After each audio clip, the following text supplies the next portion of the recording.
I was walking through Washington Square when a puff of smoke issuing from the factory building caught my eye. I reached the building before the alarm was turned in. I saw every feature of the tragedy visible from outside the building. I learned a new sound, a more horrible sound than description can picture. It was the thud of a speeding, living body on a stone sidewalk. Thud, dead. Thud, dead. Thud, dead. 62 thud deads. I call them that because the sound and the thought of death came to me each time at the same instant. There was plenty of chance to watch them as they came down. The height was 80 feet. The first 10 thud deads shocked me.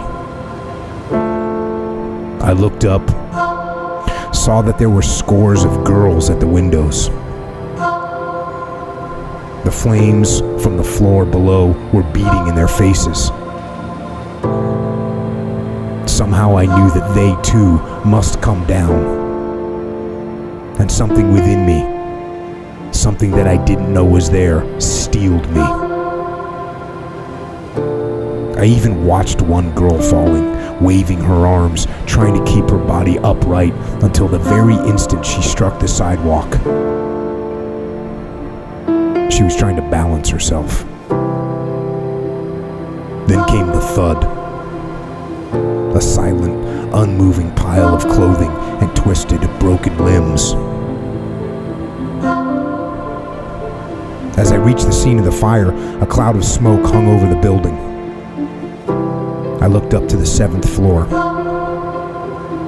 There was a living picture in each window, 4 screaming heads of girls waving their arms.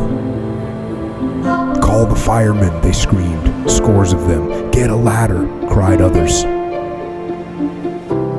They were all as alive and whole and sound as were we who stood on the sidewalk.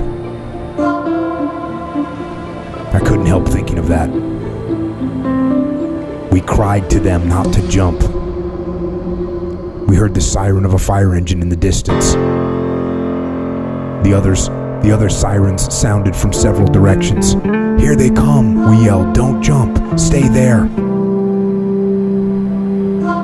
One girl climbed out on the window sash. Those behind her tried to hold her back. Then she dropped into space. I didn't notice whether those above watched her drop because I had turned away.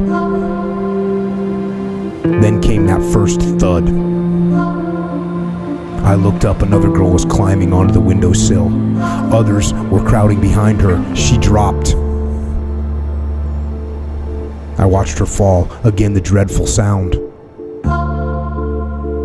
2 windows away, 2 girls were climbing onto the sill. They were fighting each other and crowding for air.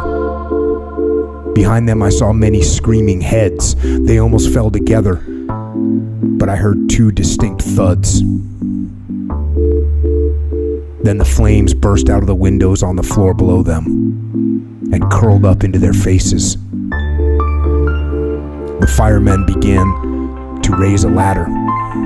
Others took out a life net, and while they were rushing to the sidewalk with it, 2 more girls shot down. The firemen held it under them. The bodies broke it. The grotesque simile of a dog jumping through a hoop struck me. Before they could move the net, another girl's body flashed through it. The thuds were just as loud. It seemed as if there had been no net there. It seemed to me that the thuds were so loud that they might have been heard all over the city. I had counted 10. Then my dulled senses began to work automatically.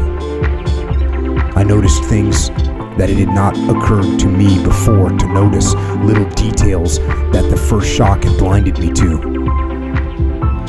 I looked up to see whether those above watched those who fell. I noticed that they did. They watched them every inch of the way down and probably heard the roaring thuds that we heard. As I looked up, I saw a love affair in the midst of all the horror. A young man helped a girl to the windowsill. Then he held her out, deliberately away from the building, and let her drop.